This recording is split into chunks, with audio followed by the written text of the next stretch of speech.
여러분 안녕하십니까? 최근 자유파 애국 시민들과 국민의힘 당원들의 속을 뒤집어 놓은 오세훈과 이해훈은 박근혜 대통령 사기 탄핵 때 새누리당을 탈당해서 바른정당에 참여했던 정치적 배신자라는 공통점을 갖고 있습니다. 박근혜 탄핵 찬성파들이 2017년 1월 창당한 바른정당에서 오세훈은 최고위원을 지냈다가 뒤에 국민들의 지지를 받지 못하고 세불리해지자 복당했습니다. 오세훈이 올해 1월 1일 장동혁 국민의힘 대표에게 연대와 통합을 주장한 유승민과 이준석은 오세훈의 새누리당 탈당 동지라는 공통점이 있습니다. 오세훈은 또 윤석열 대통령 탄핵 정변 때도 일부 국힘 소속 광역단체장들과 함께 자신이 몸담은 정당이 배출한 대통령 탄핵에 노골적으로 찬성했습니다. 박근혜, 윤석열 두 대통령 탄핵에 모두 찬성한 셈입니다. 국민의힘 현직 당협위원장 신분으로 이재명이 제안한 기획예산처 장관직을 덥석 수락한 뒤 최근 온갖 갑질 논란에 휘말리고 있는 이해훈도 배신의 전력이 만만치 않습니다. 이해훈은 한국 주요 우파정당 공천을 받으면 사실상 당선이 보장되는 서울 서초갑에서 세 차례나 공천받아 금배지를 달았습니다.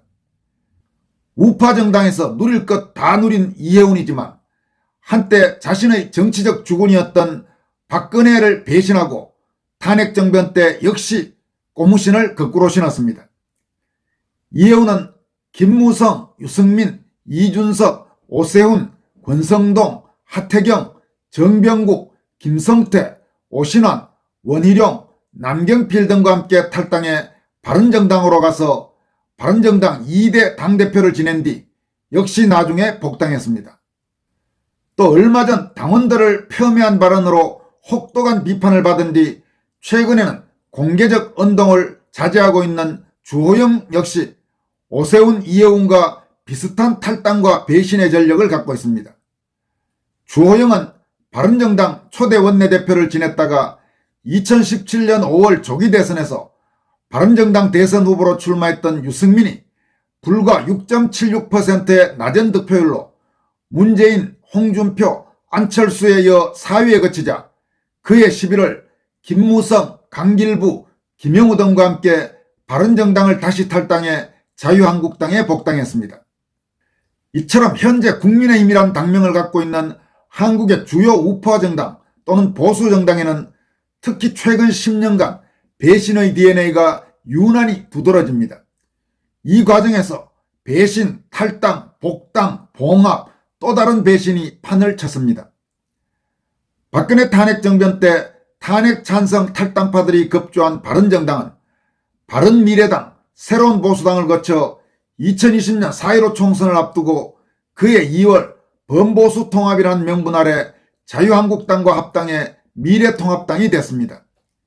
미래통합당으로 탈바꿈한 자유한국당이 이들 탄핵 찬성 세력과의 합당에도 불구하고 4.15 총선에서 패배하자 황교안은 즉각 대표직에서 물러났습니다.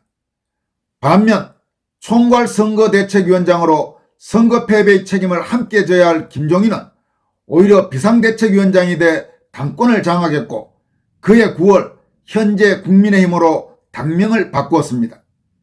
명색이 우파정당 정강에 기본소득이라는 황당한 개념이 들어간 것도 김종인 비대위 체제였습니다.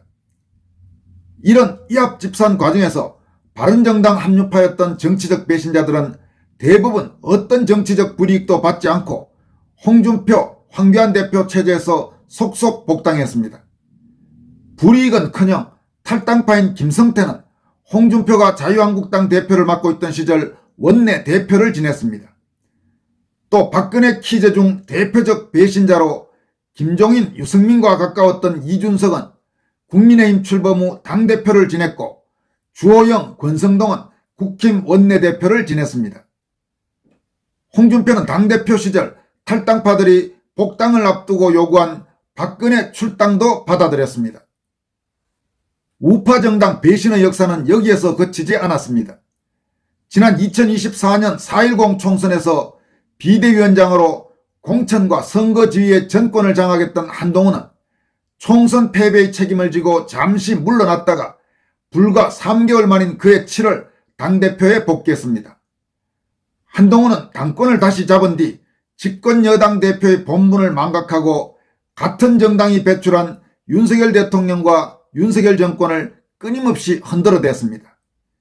그 과정에서 최근 큰 파문을 빚고 있는 천인공노할 당원 게시판 여론조작 게이트도 있었습니다.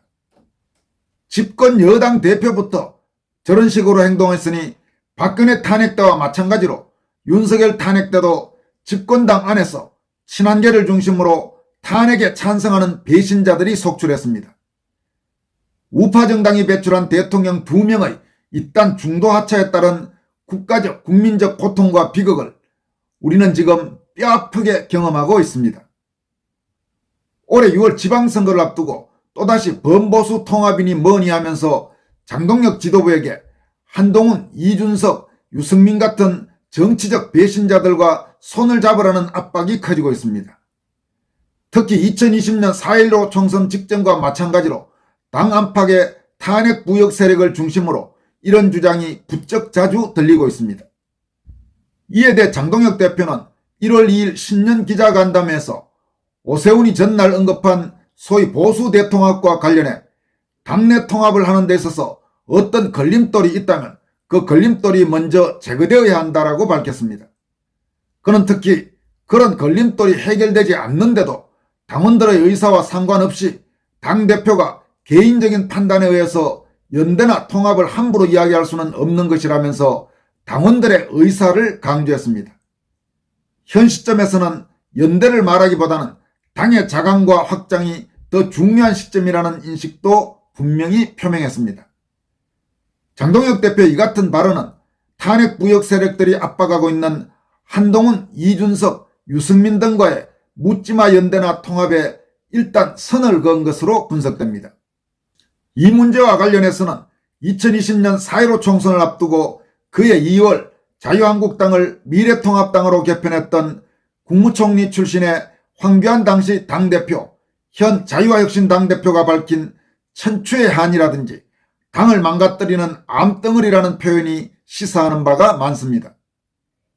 2020년 당시 황교안 대표는 요즘 나오는 일각의 주장과 같은 선거를 위한 보수 대통합 압박을 받아들여 박근혜 탄핵 탈당파 중 홍준표가 대표 시절 먼저 복당했던 사람들을 제외하고 당 밖에 남아있던 유승민, 이준석, 하태경 등 새로운 보수당 세력, 즉 바른정당, 바른미래당 세력과 통합했고, 이에 따라 유승민과 이준석 세력은 4.15 총선 공천 등에서 상당한 지분을 획득했습니다.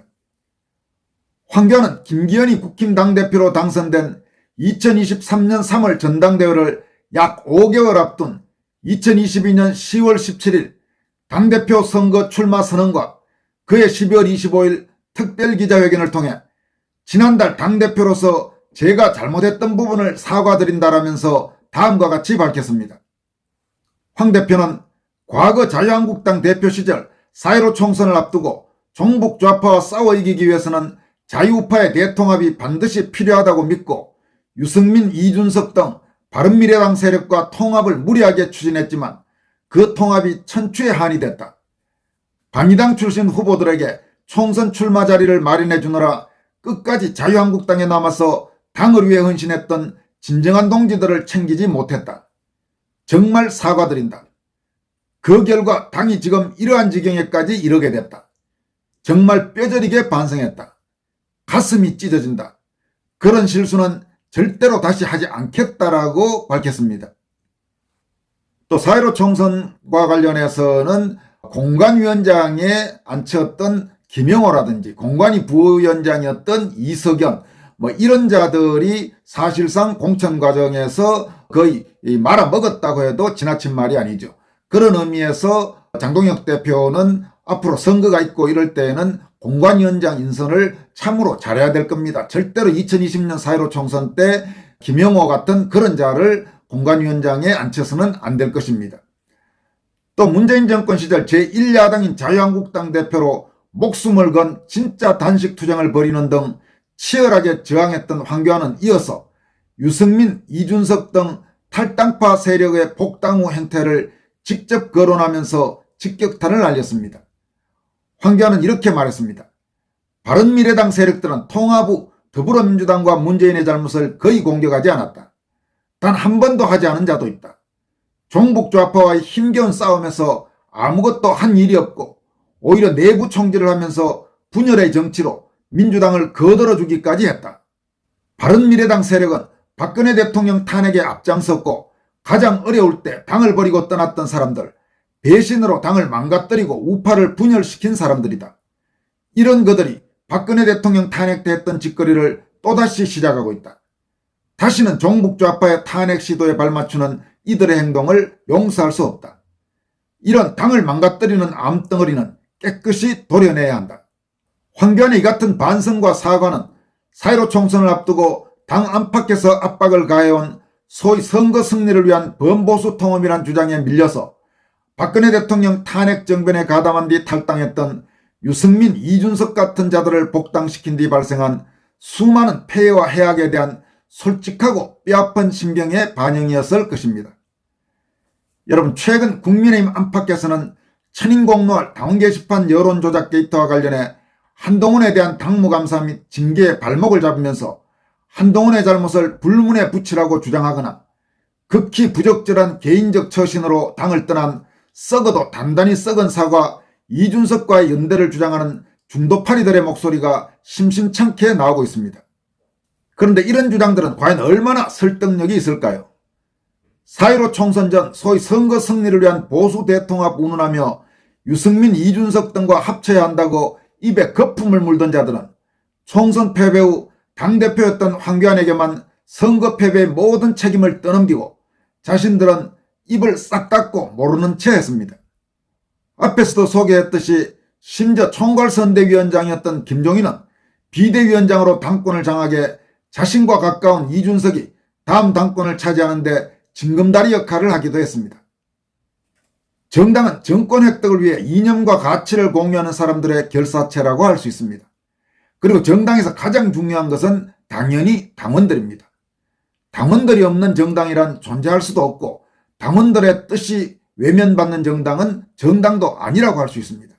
지금 국민의힘에 가장 필요한 것은 최근 10년간 말 그대로 암덩어리처럼 곳곳에 박혀있는 배신의 DNA를 철저히 도려내고 저질 극좌 세력과 제대로 맞서 싸울 수 있는 전사 집단으로 당을 환골탈퇴시키는 혁명적 개혁입니다.